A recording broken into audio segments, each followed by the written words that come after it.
World story telling ਡੇ ਦੇ ਮੌਕੇ ਉੱਤੇ ਪੰਜਾਬੀ ਵਿਰਸਾ ਪਾਕਿਸਤਾਨ ਦੀ ਛਤਰਛਾਵੇਂ ਪੰਜਾਬੀ ਕਹਾਣੀਆਂ ਸੁਣਾਉਣ ਦਾ ਪਾਕ ਟੀ ਹਾਊਸ ਲਾਹੌਰ ਅੰਦਰ ਕੀਤਾ ਗਿਆ, ਜਿਹਦੇ ਵਿੱਚ ਪੰਜਾਬੀ ਦੇ ਮੰਨੇ ਪਰਮੰਨੇ ਕਹਾਣੀਕਾਰਾਂ ਵੱਖੋ-ਵੱਖ ਕਹਾਣੀਆਂ ਸੁਣਾ ਕੇ ਭਰਵੀਂ ਦਾਦ ਵਸੂਲੀ।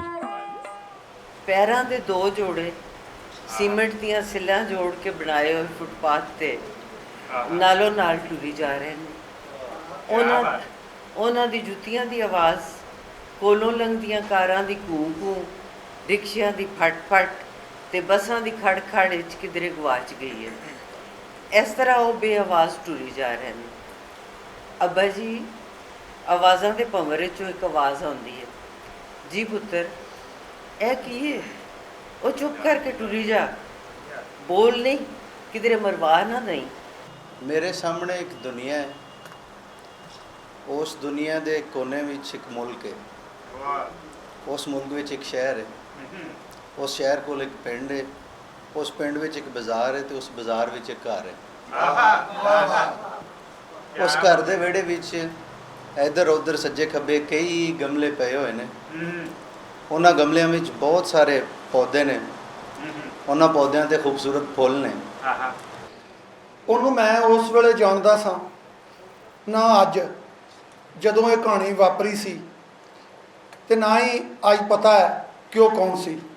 ਭਾਵੇਂ ਇਸ ਘਟਨਾ ਨੂੰ ਵਾਪਰਿਆਂ ਪੂਰੇ 14 ਵਰ੍ਹੇ ਬੀਤ ਗਏ ਨੇ, ਪਰ ਉਹ ਗੱਲ, ਉਹ ਅੱਖਰ, ਉਹ ਫਿਕਰਾ, ਉਹ ਬੋਲ ਜਿਹੜੇ ਉਹਨੇ ਸਵੇਰੇ ਸਾਰੀ ਮੈਨੂੰ ਆਖੇ ਸਨ, ਉਹਨਾਂ ਦੀ ਵਾੜ ਅੱਜ ਵੀ ਉਸੇ ਤਰ੍ਹਾਂ ਤਿੱਖੀ ਹੈ। ਉਹ ਸਮਾਂ ਪਹਿਲਾਂ ਦੀ ਗੱਲ ਹੈ। ਸਾਡੀ ਧਰਤੀ ਤੋਂ ਬਹੁਤ ਦੂਰ ਚੜ੍ਹਦੇ ਵੱਲ ਇੱਕ ਵੱਡਾ ਅਤੇ ਡਰਾਉਣਾ ਜੰਗਲ ਸੀ। ਇਸ ਜੰਗਲ ਵਿੱਚ ਰੰਗ ਬਿਰੰਗੇ ਜਨੌਰਾਂ ਅਤੇ ਪੰਛੀ ਰਹਿੰਦੇ ਸਨ, ਜਿਵੇਂ ਲਕੜਬੱਗੇ, ਹਿਰਨਾਂ, ਲੂੰਬੜੀਆਂ, ਜੰਗਲੀ ਬਿੱਲੀਆਂ, ਖਰਗੋਸ਼, ਚੀਤੇ, ਗਿੱਦੜ ਅਤੇ ਹੋਰ ਬਹੁਤ ਸਾਰੇ ਜਨੌਰ ਰਹਿੰਦੇ ਸਨ। ਇਸ ਜੰਗਲ ਵਿੱਚ ਉੱਚੇ ਉੱਚੇ ਅਤੇ ਸੰਘਣੇ ਰੁੱਖਾਂ ਉੱਤੇ ਰੰਗ ਬਿਰੰਗੇ ਪੰਛੀ ਹਰ ਵੇਲੇ ਆਪਣੀ ਖੂਬਸੂਰਤ ਆਵਾਜ਼ ਵਿੱਚ ਗਾਉਂਦੇ ਰਹਿੰਦੇ ਸਨ। ਇਸ ਖੂਬਸੂਰਤ ਜੰਗਲ ਵਿੱਚ 5 ਦਰਿਆ ਵਗਦੇ ਸਨ। 21 ਵਰ੍ਹਿਆਂ ਦੀ ਸੀ ਜਦੋਂ ਵਿਆਹੀ ਗਈ।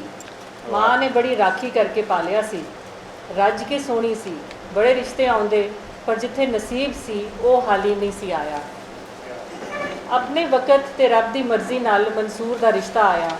ਨਾ ਉਹ ਕੋਝਾ ਸੀ ਤੇ ਨਾ ਹੀ ਸੋਹਣਾ। ਮੇਲ ਲਿਖਿਆ ਸੀ, ਕੁੜੀ ਵਾਲਿਆਂ ਨੂੰ ਤੇ ਮੁੰਡੇ ਵਾਲਿਆਂ ਨੂੰ ਸਭ ਕੁਝ ਠੀਕ ਲੱਗਾ। ਢੋਲਕੀ ਵੱਜੀ, ਮਹਿੰਦੀ ਲੱਗੀ ਤੇ ਜੰਝ ਬੂਏ ਆ ਗਈ। ਸੋਹਣੀ ਕਿਹੜੇ ਵਾਰੇ ਪਹਿਰੇ ਹੋਈ ਆ, ਪੱਕ ਪਤਾ ਤੇ ਕੋਈ ਨਹੀਂ, ਕਿਉਂ ਜੇ ਤਾਰੀਖ ਨੇ ਇਸ ਬਾਰੇ ਚੁੱਪ ਚਾਂ ਵੱਟੀ ਹੋਈ ਏ। ਗਣੇਸ਼ ਦਾਸ ਵਡੇਰੇ ਨੇ ਆਪਣੀ ਪੁਸਤਕ ਦੇ ਵਿੱਚ ਤਹਿਰੀਰ ਕੀਤਾ ਹੈ ਕਿ ਸੋਹਣੀ ਮਹੀਵਾਲ ਦੀ ਇਸ਼ਕੀਆ ਸਟੋਰੀ 1732 ਵਿੱਚ ਪ੍ਰਵਾਨ ਚੜ੍ਹੀ। ਇਲੈਕਸ਼ਨ ਹੋਣ ਵਾਲੇ ਸਨ ਤੇ ਪਿੰਡ ਦੀਆਂ ਸਾਰੀਆਂ ਗਲੀਆਂ ਨੂੰ ਪੱਕਾ ਕੀਤਾ ਜਾ ਰਿਹਾ ਸੀ। ਬੇਬੇ ਦਾ ਘਰ ਪਿੰਡ ਤੋਂ ਜ਼ਰਾ ਬਾਹਰ ਸੀ, ਪਰ ਹਕੂਮਤੀ ਨਕਸ਼ੇ ਦੇ ਹਿਸਾਬ ਨਾਲ ਇੱਥੇ ਵੀ ਹੁਣ ਪੱਕੀ ਗਲੀ ਬਣਨ ਲੱਗੀ ਸੀ। ਇਸ ਕਰਕੇ ਬੇਬੇ ਦੇ ਘਰ ਵਾਲਿਆਂ ਨੂੰ ਵੀ ਆਪਣੀ ਬਾਹਰ ਵਾਲੀ ਕੰਧ ਖਿਲਾਰਨੀ ਪੈਣੀ ਸੀ, ਤਾਂ ਜੇ ਗਲੀ ਤੋਂ ਘਰ ਵੱਖ ਹੋ ਸਕੇ। ਸ਼ਿਕਰ ਦੁਪਹਿਰ ਵਿੱਚ ਤਪਦੀ ਧਰਤੀ ਤੇ ਪਲਾਸਟਿਕ ਦੀ ਜੁੱਤੀ ਪਾਈ ਹੋਈ ਸੋਟੀ ਪਾ ਕੇ ਤੁਰਨਾ ਮੁਹਾਲ ਹੋਇਆ ਪਿਆ ਸੀ। ਉੱਤੋਂ ਰੇਸ਼ਮੀ ਦੁਪੱਟੇ ਦਾ ਘੁੱਟ ਕੇ ਹਿਜਾਬ ਤੇ ਨਕਾਬ ਕੀਤਾ ਹੋਇਆ ਸੀ, ਜਿਹੜਾ ਦਿਲ ਨੂੰ ਘਬਰਾ ਪਾ ਰਿਹਾ ਸੀ।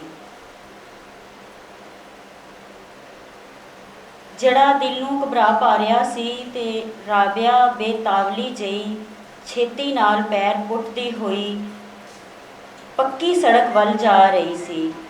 ਸਰਦੀ ਨਾਲ ਕੰਬਦੇ ਸੀਨੇ ਨੂੰ ਗਰਮ ਹਵਾ ਵੱਜੀ ਤੇ ਉਹਨੂੰ ਲੱਗਾ ਜਿਵੇਂ ਕਿਸੇ ਨੂੰ ਉਹਦੇ ਤੇ ਤਰਸ ਆ ਗਿਆ ਹੋਵੇ। ਉਹਦਾ ਦਿਲ ਕੀਤਾ ਕਿ ਇੱਕੋ ਵਾਰੀ ਫੋਟੋਕਾਪੀ ਮਸ਼ੀਨ ਨੂੰ ਕਲਾਵਾ ਮਾਰ ਲਵੇ। ਉਹ ਕਿੱਧਰ ਉੱਤੇ ਹੀ ਚੜ੍ਹਦਾ ਆਉਂਦਾ ਹੈ।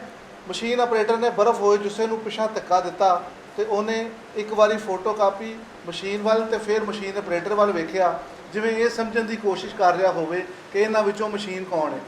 ਨਾਮਦਿਆਂ ਉਹਦੀ ਨਜ਼ਰ ਸੱਜੀ ਪਸਲੀ ਉੱਪਰ ਪਈ ਤੇ ਉਹਨੇ ਛੇਤੀ ਨਾਲ ਨਹਾਣਾ ਛੱਡਤਾ ਤੇ ਤੋਲੀਏ ਨਾਲ ਜੁੱਸਾ ਪੂੰਝਿਆ ਤੇ ਸ਼ੀਸ਼ੇ ਨੇੜੇ ਹੋ ਗਿਆ। ਇਹ ਕੀ, ਇਹ ਦਾਗ ਤੇ ਮੈਂ ਕਦੀ ਤੱਕਿਆ ਹੀ ਨਹੀਂ। ਉਹ ਰੋਜ਼ ਸ਼ਾਵਰ ਥੱਲੇ ਨਹਾਉਂਦਾ, ਮੈਂ ਕਦੀ ਆਪਣਾ ਜੁੱਸਾ ਦੇ ਧਿਆਨ ਨਾਲ ਕਦੀ ਤੱਕਿਆ ਹੀ ਨਹੀਂ। ਇਹ ਦਾਗ ਕਦੋਂ ਦਾ ਹੈ? ਇਹ ਤੇ ਨਹੀਂ ਜੇ ਪਹਿਲਾਂ ਨਿੱਕਾ ਹੋਵੇ ਤੇ ਮੇਰੀ ਕਦੀ ਨਜ਼ਰ ਨਾ ਪਈ ਹੋਵੇ। ਪੰਜਾਬੀ ਜ਼ੁਬਾਨ ਤਹਿਰੀਕ ਦੇ ਪ੍ਰਧਾਨ ਇਲਿਆਸ ਕੁਮਰ ਹੋਰਾਂ ਆਖਿਆ ਕਿ ਸਾਡੇ ਕਹਾਣੀਕਾਰ ਪੰਜਾਬ ਦੇ ਸੂਰਮਿਆਂ ਨੂੰ ਆਪਣੇ ਹੀਰੋ ਬਣਾਉਣ ਤਾਂ ਜੇ ਸਾਡੀ ਤਾਰੀਖ ਜ਼ਿੰਦਾ ਰਵੇ।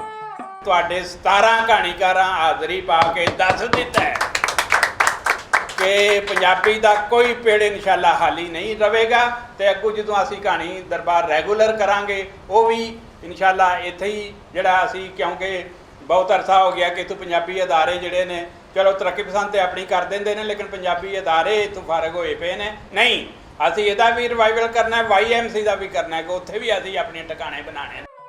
Chairman Punjabi media group Mudassar Iqbal Bhat ਹੋਰਾਂ ਪੰਜਾਬ ਵਿੱਚ ਪਹਿਲੀ ਵਾਰੀ ਜਗਤ ਕਹਾਣੀ ਸੁਣਾਉਣ ਦਿਹਾੜ ਮਨਾਉਣ ਉੱਤੇ ਇਲਿਆਸ ਕੁਮਨ ਤੇ ਉਹਨਾਂ ਦੇ ਬਾਂਹ ਬੇਲੀ ਅਲੀ ਉਸਮਾਨ ਬਾਜਵਾ ਹੋਰਾਂ ਨੂੰ ਮੁਬਾਰਕਬਾਦ ਦੇਣ ਦੇ ਨਾਲ ਦੋਵਾਂ ਪੰਜਾਬਾਂ ਦੇ ਲਿਖਾਰੀਆਂ, ਸ਼ਾਇਰਾਂ ਤੇ ਸੂਝਵਾਨਾਂ ਦੀ ਸਾਂਝ ਉੱਤੇ ਜ਼ੋਰ ਦਿੱਤਾ।